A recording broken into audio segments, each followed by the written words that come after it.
addressed by our Honorable Minister for Horticulture and Revenue, Shri Jagat Singh Negi ji. उनके साथ मंच पे बैठे हैं श्री हरीश नाथा जी, जो हमारे ऑनरेबल एमएलए हैं शिमला अर्बन के, श्री केयर सिंह खाटी जो वरिष्ठ उपाध्यक्ष हैं हमारे हिमाचल प्रदेश कांग्रेस कमेटी के, श्री सुधीर आजाद जी जो हमारे वरिष्ठ पदाधिकारी है हिमाचल प्रदेश कांग्रेस कमेटी में, और लीगल सेल से दीपक सांबा जी। आप सभी पत्रकार बंधुओं का मैं हिमाचल प्रदेश कांग्रेस कमेटी राजीव भवन में स्वागत करता हूं, अभिनंदन करता हूं। आप समय पे आए और हमारे माननीय मंत्री और अन्य गणमान्य लोगों को यहाँ पर सुनेंगे। तो मैं आप निवेदन करूंगा श्री जगत सिंह नेगी जी से कि प्रेस कॉन्फ्रेंस शुरू करें। धन्यवाद। सभी को नमस्कार। आज के इस प्रेस कॉन्फ्रेंस में विशेषकर हम आपके माध्यम से प्रदेश की जनता को ये बताना चाहते हैं कि जो एक षड्यंत्र के तहत भारतीय जनता पार्टी ने एक लोकतांत्रिक तरीके से बहुमत की कांग्रेस की सरकार को गिराने का नापाक कोशिश की और उसमें वो सफल नहीं हुए।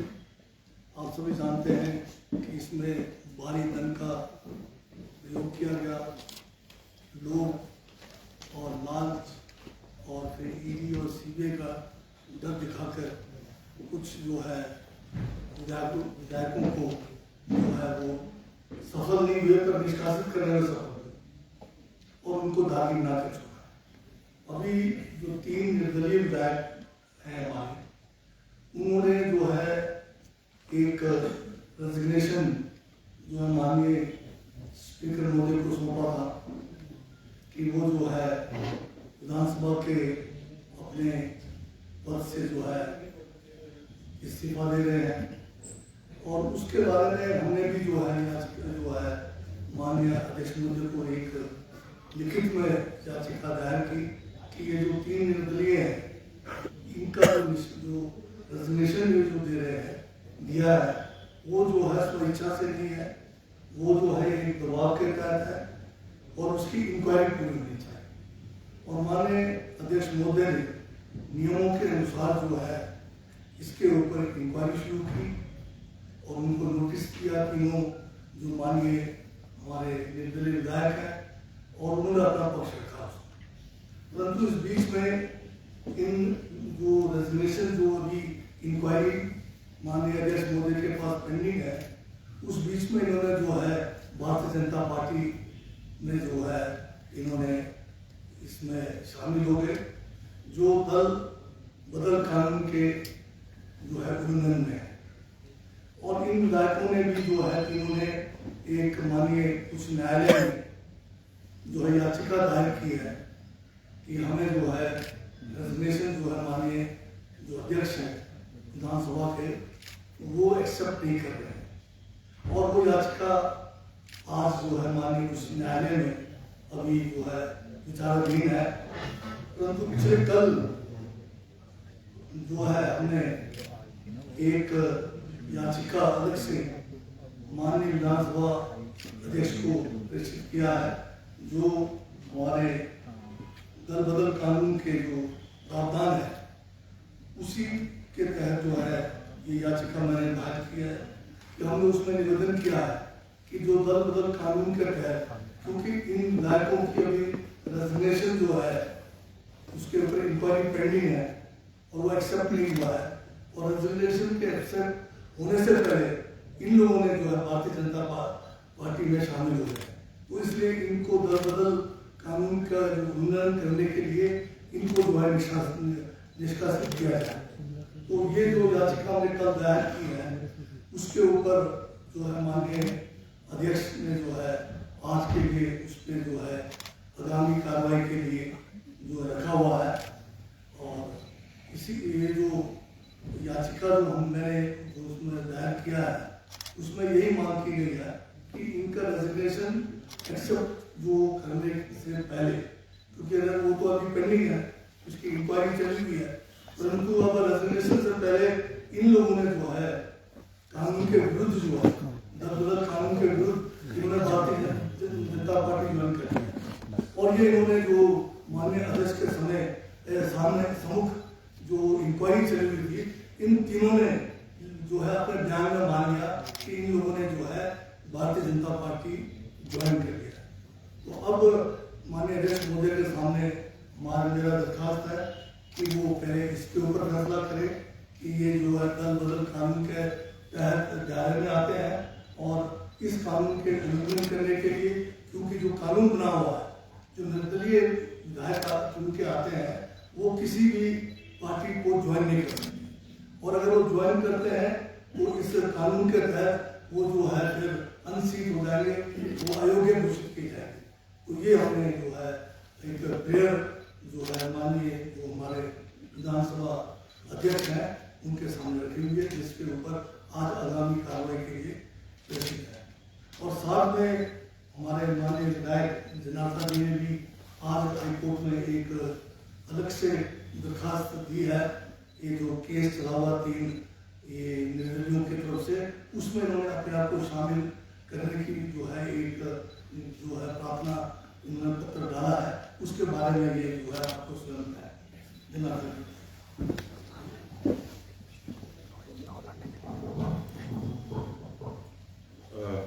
जैसे कि अभी माननीय मंत्री महोदय ने कहा है कि इन 3 निर्दलीय विधायक के अगेंस्ट जो प्रोसीडिंग चल रही है कोर्ट में, तो उसके मुताबिक हाँ, हमने जब ये प्रोसीडिंग्स का कल इसका हाईकोर्ट से डे टू डे हियरिंग चल रही, और उसके कल जब उसका निष्कर्ष हाईकोर्ट से आया कि ये तीनों निर्दलीय विधायक इसको क्वाश करने के लिए इन्होंने ये डाली, और जल्दी से जल्दी उनकी एक्सेप्टेंस स्पीकर को देख दिया जाए कि उनकी रेजिग्नेशन एक्सेप्ट की जाए।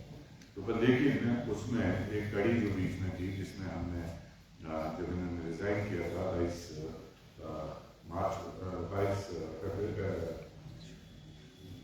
मार्च को, तो हमने उसमें उस टाइम भी ये कहा था कि ये रेजिग्नेशन है, ये अंडर प्रेशर दी जा रही है, और इंडिपेंडेंट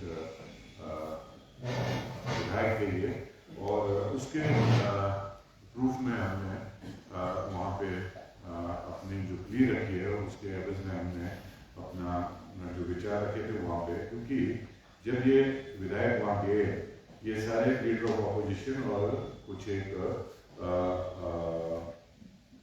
MLAs और उनके पार्टी के वरिष्ठ नेताओं के साथ ये लोग असेंबली में आए, और उसके बाद ये सारे मेंबर्स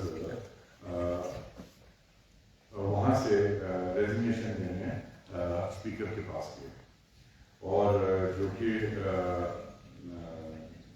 जब ये स्पीकर के पास गए, इनको घेराव किया गया था चारों तरफ से, आपके लीडर ऑफ अपोजिशन और विधायक थे, और उनमें से कई जैसे जामवाल जी थे, त्रिलोक जामवाल, बिलासपुर के विधायक थे, आकाश जामवाल, सुंदरनगर वाले थे, विक्रम ठाकुर जी थे, और जसवंत राठौर वाले, और अलग अलग लोग इनके पास एक किस्म से इनको एस्कॉर्ट करके स्पीकर के पास ले गए थे। तो वो दर्शाता है कि ये अंडर प्रेशर इन्होंने वहाँ पे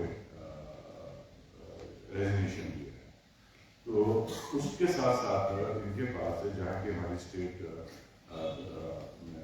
हर स्टेट में एक रूल होता है कि अगर आपको सिक्योरिटी चाहिए तो आप स्टेट पुलिस को रिक्वेस्ट करके सिक्योरिटी, उस तरीके का उनके पास कोई ना कोई एप्लीकेशन दी है, ना ही कोई उनकी रिक्वेस्ट दी है होम डिपार्टमेंट को, पर लेकिन साथ साथ उनके साथ CRPF का एक घेराव है, तो वो भी दर्शाता है कि ये अंडर प्रेशर है, और वो लोग 1-1.5 महीने से थ्रू हेलीकॉप्टर फ्लाई कर रहे थे इन एंड आउट शिमला से, और विभिन्न होटलों में रह रहे थे जहाँ की वो संपर्क में नहीं थे अपने परिवार से भी, और जो मैक्सिमम लोग कारोबारी लोग हैं, और कारोबारी जो उनका कारोबार के जो एक सिस्टम बना है उससे भी उनका संपर्क सारा टूट गया था।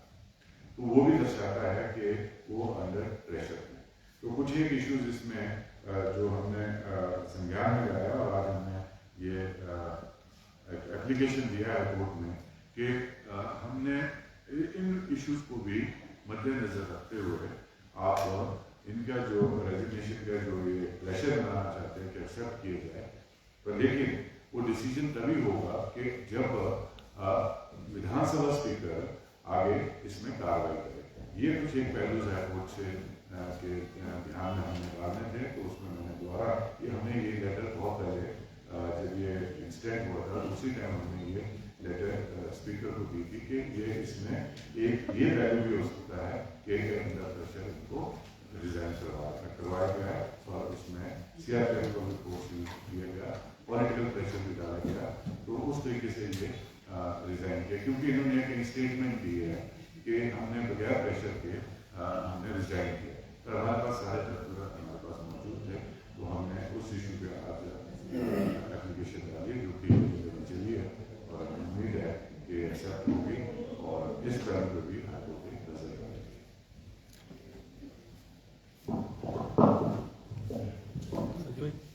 इसके अलावा जो हमारे भारतीय राष्ट्रीय कांग्रेस ने अपना घोषणा पत्र जारी किया, उस संदर्भ में हम आपके माध्यम से प्रदेश की जनता को बताना चाहते हैं कि ये जो हमारा न्याय पत्र के नाम से घोषणा पत्र जो जारी हुआ है, ये बहुत ही बढ़िया बना है और उसका जो उदाहरण ये है कि बढ़िया कैसे बना है, क्योंकि जैसे ही ये जो है घोषणा पत्र जारी हुआ है, भारतीय जनता पार्टी ने इसको अटैक करना शुरू और इनको जो है बड़े हाईएस्ट लेवल से इसके अंदर जो बातें हैं उससे बड़ी जलन इनको हुई है और इसके बारे जो इसके अंदर तथ्य दिए गए हैं उसको गुमराह करके लोगों में पेश करने की भरसक प्रयास हुआ है भारतीय जनता पार्टी के व्हाट्सएप यूनिवर्सिटी ने शुरू कर दिया। अगर आप न्याय पत्र जो पत्र है हमारा उसमें देखें तो हमने 8 किस्म के जो है न्याय की बात की है। इसमें जो न्याय की बात की है, सबसे पहला जो है हिस्सेदारी न्याय, इसको लेकर भारतीय जनता पार्टी ने दुष्प्रचार करना शुरू और ये कहने शुरू कर रहे हैं कि आपके जो है लोगों के जो है धन को छीनकर आम आदमी के अंदर बांटा है, जबकि ये बिल्कुल गलत है।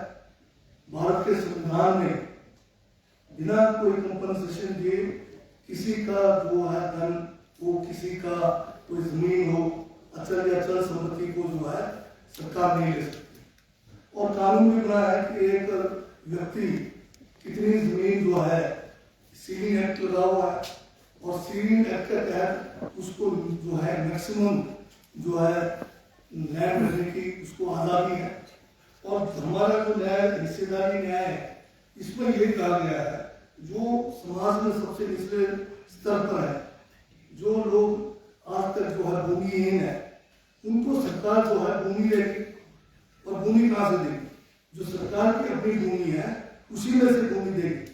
हमारे पास चाहे वो फॉरेस्ट के जो जमीनें हैं, चाहे वो दूसरे जो है रेवेन्यू लैंड्स हैं, इन लैंड्स को जो है भूमिहीन लोगों तक देने की बात की गई है, जो भारतीय जनता पार्टी इसका जो है गलत प्रचार करके कह रहे हैं कि लोगों से छीनकर जो है उनका धन जो है लिया जाएगा। और यहाँ तक नीचे उतर गए हैं कि ये कहने लगे कि जो है महिलाओं के मंगलसूत्र भी छीने जाएंगे। मैं ये पूछना चाहता हूँ कि महिलाओं के मंगलसूत्र छीनने वाले कौन है? ये भारतीय जनता पार्टी की नीतियां है। पुलवामा जैसे में जो हमारे जवान शहीद हुए, उनकी जो दुआएं हैं, उनका मंगलसूत्र छीनने में किसका हाथ रहा? ये सारे भारतीय जनता पार्टी के जो ऐसे जो इनकी नीतियां बनी है, जो देश के हित में नहीं थी। आज मणिपुर में आज जो है कहीं देश के अंदर अन्य जगह जहाँ दंगे फसाद होते हैं, वहां पर सारा जो है ये जो धर्म की राजनीति करते हैं, ये जो जातिवादी की राजनीति करते हैं, उसके कारण हुआ। और मुझे इस बात का भी आश्चर्य है कि हमारे कुछ प्रदेश के भाजपा नेताओं ने कहना शुरू कर दिया कि कांग्रेस के जो न्याय पत्र है इसमें जो है जीना का जो है आत्मा है। अब जिन्ना जी जो है पाकिस्तान के, वो भी जो है मशहूर जो है उनके नेता रहे हैं, और जो आज़ादी से पहले इस देश के नेता रहे, उसमें तो जो ये जो भाजपा के जो विचारधारा के लोग जिन्ना के साथ मिलकर इन्होंने उसमें जो ये काउंसिल जो बनते थे, हमारे मिनिस्टर जो सरकारें बनती थी, प्रांतीय सरकारें बनती थी, उसमें ये दोनों साथ मिलकर करते रहे। तो मैं तो ये कहना चाहता हूँ कि भाजपा के जो सरवाकर है और दूसरे जो लीडर हैं, ये जो है इनके साथ इनकी जो आत्मा है वो जिन्ना की आत्मा में है, इनके मिले हुए ये लोग। तो ये ऐसा कहना गलत है। ये जो न्याय पत्र है इसमें एक छोटे से बच्चे से लेके बुजुर्ग तक को जो है हम क्या करने जा रहे हैं, हर वर्ग के लोगों को किस किस्म का हम न्याय देने जा रहे हैं, वो बात के लिए है। तो ये एक बहुत ही बढ़िया जो है एक इस देश के लिए एक आने वाले समय में एक सोच है कि हम कैसे अल्पसंख्यक हैं या हमारी महिलाएं हैं, चाहे हमारे बेरोजगार लोग हैं, चाहे हमारे सेना में जो अग्निवीर जैसे मतलब 4 साल के अंदर आपने अग्निवीर की जो कोशिश की है, उन सबको हटा के हम इस देश को जो है दोबारा से विकास के राह पे लाना चाहते हैं, वो हमारा न्याय करता है। और दूसरी बात जो अभी यहाँ पर हिमाचल के संदर्भ में मैं कहना चाहता हूँ कि अब रोज हम भी और आप भी थके हुए इनकी बात को कहते हुए कि सरकार बदल रही है, सरकार बदल रही है, 4 तारीख को सरकार जाने वाली है। अब ये जो है इस नैरेटिव को अब बताइए, इससे आम आदमी का क्या लेना है? आम आदमी जानता है कि हमने जो है 5 साल के लिए कांग्रेस की सरकार को चुन कर भेजा, और जो 6 लोग जो निष्कासित हुए हैं विधायक, वो अपनी करतूत के कारण निष्कासित हुए हैं, क्योंकि उन्होंने जो दल बदल कानून के खिलाफ उन्होंने काम किया, उनका निष्कासन हुआ। अब वो बागी नहीं रहे, वो अब दागी बन गए, क्योंकि उनका निष्कासन हो गया है। निष्कासन किस ग्राउंड पे हुआ कि उन्होंने दल बदल किया, उन्होंने जो है अपने पार्टी के जो व्यूह है, पार्टी की जो लाइन है, उसको फॉलो नहीं करके विरोधियों को साथ दिया, यानी उन्होंने जो है पार्टी के साथ गद्दारी की है, इसलिए उसकी सजा कानून में उन्हें मिला। तो ये अब इनको भागी भी ना कहा जाए, इनको दागी कहा जाए, क्योंकि इनका निष्कासन 100% हो गया। क्योंकि इस निष्कासन के विरुद्ध माननीय जो है सुप्रीम कोर्ट में गए, सुप्रीम कोर्ट से कोई राहत नहीं मिली, अब इन्होंने सुप्रीम कोर्ट से भी केस वापस ले लिया। तो इसका मतलब ये हुआ कि जो इनका निष्कासन हुआ वो कानूनन बिल्कुल सही था, और ये 6 निर्दलीय जो हमारे पहले कांग्रेस के विधायक थे, अब ये जो है दागी बन चुके हैं और ये निष्कासित हो चुके हैं। तो और दूसरी बात जो ये कहते हैं कि सरकार बदल देंगे 4 तारीख को, अब बताइए 25 लोग ये हैं, 34 की हमारी संख्या है, कैसे बदल देंगे? क्या इनके पास जादू की छड़ी है? अगर ये 6 लोग भी जीत जाते हैं तब भी ये 30 के उसमें आते हैं, 4 विधायक कहां से इनके पास आएंगे? तो इस तरह से गुमराह करके आज मुद्दा है बेरोजगारी का, आज मुद्दा है महंगाई का, आज मुद्दा है यहाँ पर महिलाओं की सुरक्षा का, आज मुद्दा है देश के आंतरिक सुरक्षा का, देश की सीमाएं आज जो है सुरक्षित नहीं है। आज चाइना ने लद्दाख का एरिया सारा अपने अंदर कर लिया है। आपका अरुणाचल प्रदेश में हमारा जो है बहुत बड़ा भूभाग जो है चाइना ने अपने अंदर कर लिया है, ना घुसेगा ना घुसेंगे वाली बात है, वो सारा हो गया। अब मोदी जी के पास बोलने के लिए ना तो जुमले हैं, ना ही इनके पास अब झूठ का खजाना भी खाली हो गया है। अब आखिर में ये जो है फिर दोबारा से ओछी राजनीति पे आगे, जाति पे आगे, धर्म के नाम पे आगे, तो ये इनका ये जो अब जुमले या इनके झूठ अब जो है बिकने वाले नहीं। और एक बात बार बार भाजपा के सभी नेता ये कहने लगे कि कांग्रेस ने जो है हिमाचल की सरकार ने अपनी गारंटियां पूरी नहीं। क्या ये लोग जो है काले चश्मे पहने हुए हैं? क्या इनकी जो है बुद्धि में कोई फर्क पड़ गया है? हमारा ओपीएस का मुद्दा हमने जो है पहली कैबिनेट में इसका पूरा किया। हमने 1000 करोड़ का बजट रख के 1,30,000 जो पेंशन भोगी है, जिनको 2003 में जब भारतीय जनता पार्टी की दिल्ली के अंदर अटल बिहारी वाजपेयी जी के नेतृत्व में जो सरकार थी, उन्होंने बंद कर दिया था। हमने जब शुरू कर दिया उनको बड़ी भारी चुप है। अब ये झूठ पे झूठ बोले जा रहे हैं। अब ये तो जो है आपने लोग जो है हमारे लोकसभा में माननीय प्रधानमंत्री जी का भाषण सुना था, उसमें इन्होंने स्पष्ट शब्दों में कहा कि ये ओपीएस नहीं देंगे, ओपीएस के विरोध में है। तो ये जो गारंटियों की जो बात कर रही है, हमने एक नहीं 15 महीने में 5 गारंटियां पूरी की है, जो पूरे हिमाचल प्रदेश की जो है प्रमुख जनता जानती है और बीजेपी के झूठे बेकाबे में आने वाले नहीं है। तीसरी बात कि हमने जो है भारतीय जनता पार्टी ने ये वादा किया था 22 तक किसानों की आमदनी दुगनी हो जाएगी। क्या अभी हमारे क्या कहते हैं किसानों की आमदनी दुगनी हो गई है? बिल्कुल एक जुमला साबित हुआ है, कुछ नहीं किया। हाँ, हिमाचल के संदर्भ में 15 महीनों में हमारे कांग्रेस की सरकार ने, हमारे माननीय मुख्यमंत्री ठाकुर सुखविंदर सिंह ने जो है इसमें विशेष काम किया है। आज हमने जो है किसानों की आय बढ़ाने के लिए दूध का जो है MSP पहली बार जो है देश के अंदर हिमाचल की सरकार ने लागू किया। 35 रुपए से बढ़ाकर 45 रुपए एक साथ जो है गाय के दूध का किया है, और भैंस के दूध को 55 रुपए एक साथ किया गया है। ये अपने आप में बहुत बड़ा फैसला है। साथ में बागवानों को लेकर भी बहुत बड़ा फैसला हिमाचल प्रदेश के अंदर हुआ। 1300 करोड़ का शिवा प्रोजेक्ट आया है, जिसमें हम सारा का सारा जो है जो बगीचा बनाकर पानी पहुंचाकर जो है बागवानों को देने जा रहे। इसमें 6000 जो है हेक्टेयर भूमि पर ये जो है शिवा का जो प्रोजेक्ट लगेगा। 15,000 से ज्यादा जो है फैमिलीज को इसका फायदा होगा। और आप जानते हैं पिछले बार लंबी मांग थी हमारे बागवानों की कि सेब और फल जो है बाय वेट बिके। हमने उसको भी नियम लागू किया, सख्ती से लागू किया। बहुत ज्यादा विरोध था जो है इसका आढ़तियों की तरफ से, अन्य लोगों की तरफ से, परंतु हमने उसको लागू करके हमारे बागवानों को उचित मूल्य दिलाया। और एक बड़ी मांग थी कि जो सेब का पैकेजिंग है वो एक स्टैंडर्ड के तहत किया जाए। यूनिवर्सल कार्टन के नाम से मांग करते रहे और उसको भी हमने पूरा कर दिया है, उसका नोटिफिकेशन भी हो गया है।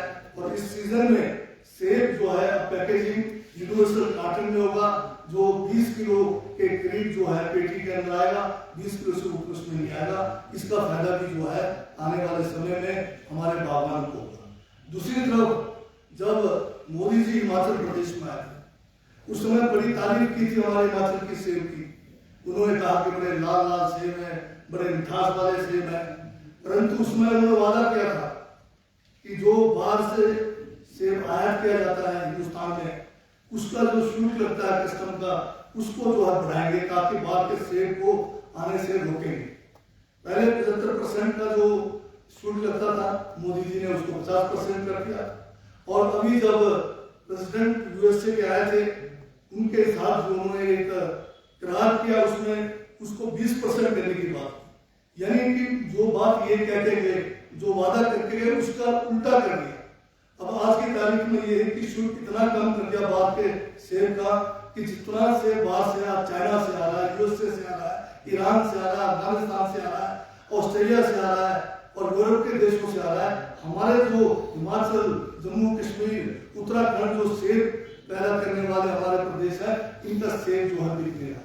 इस बार हमारे CA स्टोर में सेब बुरी तरह से पिट गया, क्योंकि जो बाहर के देश का सेब है वो बेदखली से इधर आ रहा है और बहुत ज्यादा नुकसान में हो रहा है। तो इस बारे में भी हमें जो है सोच रखनी पड़ेगी। आने वाले समय में कांग्रेस की सरकार गठबंधन की बनती है, जो देश के अंदर सरकार बनेगी कांग्रेस की, उसमें हम ये भी जो है बागवानों से वादा करते हैं कि हम जो मोदी जी ने जो जुमला चलाया था, उस जुमले को हम हकीकत में बदलेंगे। यही मैं आपसे कहना चाहता हूँ। धन्यवाद। सर, नेता प्रतिपक्ष का कहना है कि अगर राज्यसभा चुनाव हार जाते हैं बहुमत होने के बाद भी, तो नैतिकता के आधार पर मैं इस्तीफा दे दूंगा। अनैतिक काम नेता जो है प्रतिपक्ष करते रहे और फिर नैतिकता की बात करते हैं, उनके मुंह से ये शोभा नहीं करते। ये कानून बना हुआ है कि आप अपने पार्टी का जो लाइन होगा, व्हिप होगा, उससे बाहर आप नहीं जा सकते। पर वोट डालने के लिए पार्टी पकड़ के आपको नहीं कर सकती है। वो जो है एक विधायक को अपनी उसमें उसको मर्जी दी गई है, क्योंकि वोट तो उसने डालना है, उसको हम पकड़ के नहीं ला सकते। परंतु जो पार्टी का जो लाइन है, पार्टी का जो आदेश है, उसको अगर वो नहीं मानते हैं तो पार्टी से एक किस्म से दगा कर रहे हैं, पार्टी से गद्दारी कर रहे हैं।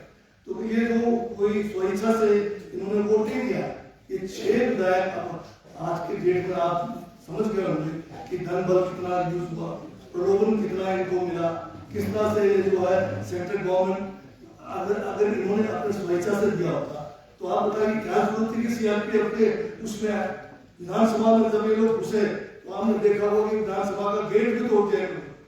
तो इस किस्म के कार्य करते हुए नेता प्रतिपक्ष जो है, मुझे लगता है कि पता नहीं संत इनको चढ़ गई है सत्ता बदलने की, क्योंकि अगर लोगों ने तो इनको बाहर बिठाया परंतु ये अनैतिक तरीके से दोबारा से सत्ता में आना चाहते। डबल इंजन की सरकार में थे, कुछ कर नहीं सके, अब जो है फिर दोबारा इनको लालच आ गया है और आजकल इनकी दशा बहुत खराब। मैं ये कहना नहीं चाहता था, परंतु ये भी कहना होगा कि एक अज्ञानी, एक मूर्ख लोग के पीछे जाकर उनकी जो वकालत करते हैं और उनके लिए जो है एक किस्म से प्रवक्ता बनते हैं।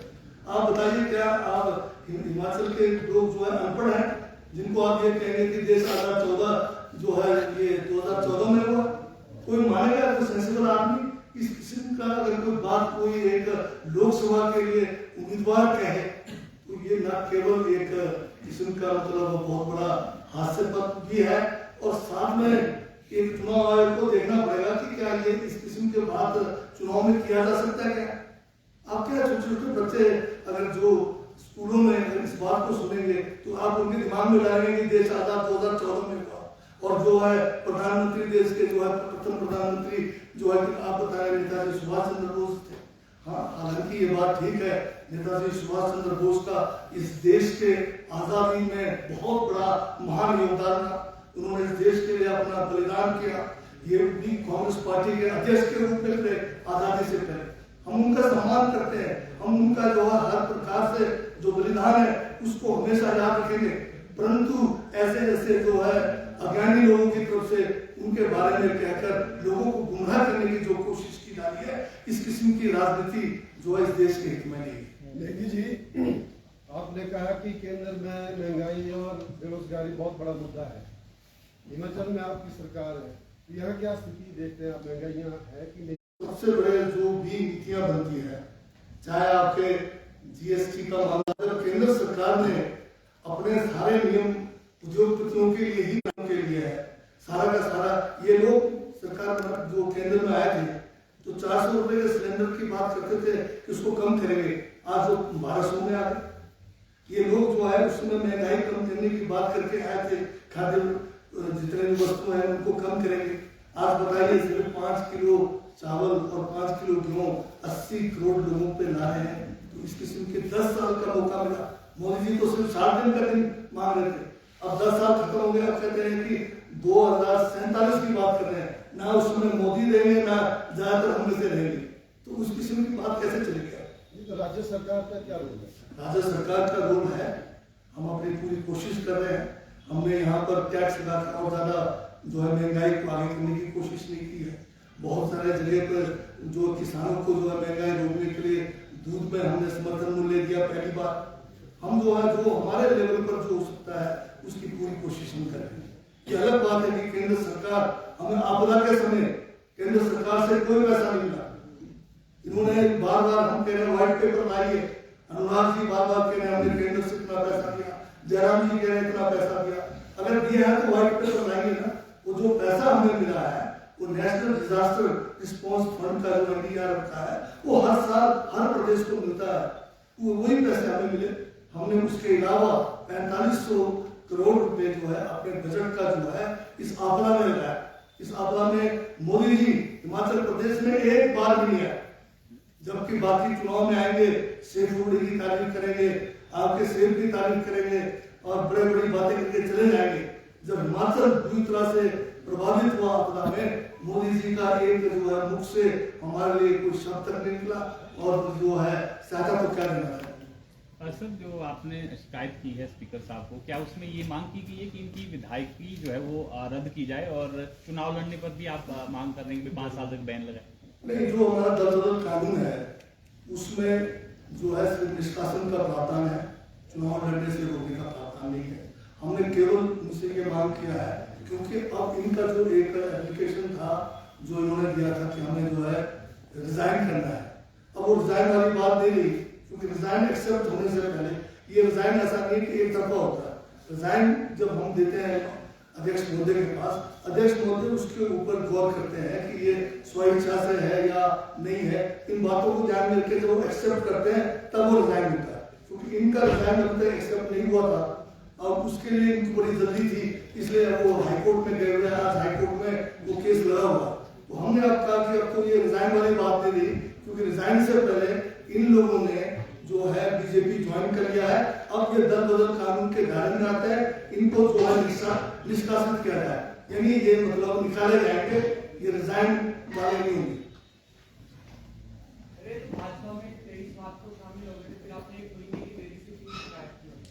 ये तो अब इनका हमने पहले एक शिकायत दी थी कि भाई ये जो रिजाइन है ये जो है वो एक्सेप्टेबल नहीं है, क्योंकि ये स्वेच्छा से नहीं है। उसके बाद हमने देखा कि हमारे पास और भी प्रावधान है, जब ज्वाइन कर लिया तो इनको जो है निकाला भी जा सकता है। तो कानून का तो सारा जब भी लिया जा सकता है जब जरूरत हो। ऐसा तो नहीं सर लग रहा है कि हाई कोर्ट में कहीं ऐसा हो जाए कि वो एक्सेप्ट करना पड़ेगा? देखो माननीय हाईकोर्ट क्या फैसला करते हैं, माननीय हाईकोर्ट क्या फैसला करते हैं, मैं उसके ऊपर टिप्पणी नहीं करना चाहता। परंतु जो हमारे विधानसभा है वो अलग एक संस्था है और उसमें जो अलग अपने नियम बने हुए हैं और अध्यक्ष महोदय उन नियमों के तहत ही फैसला करने के लिए बाध्य है।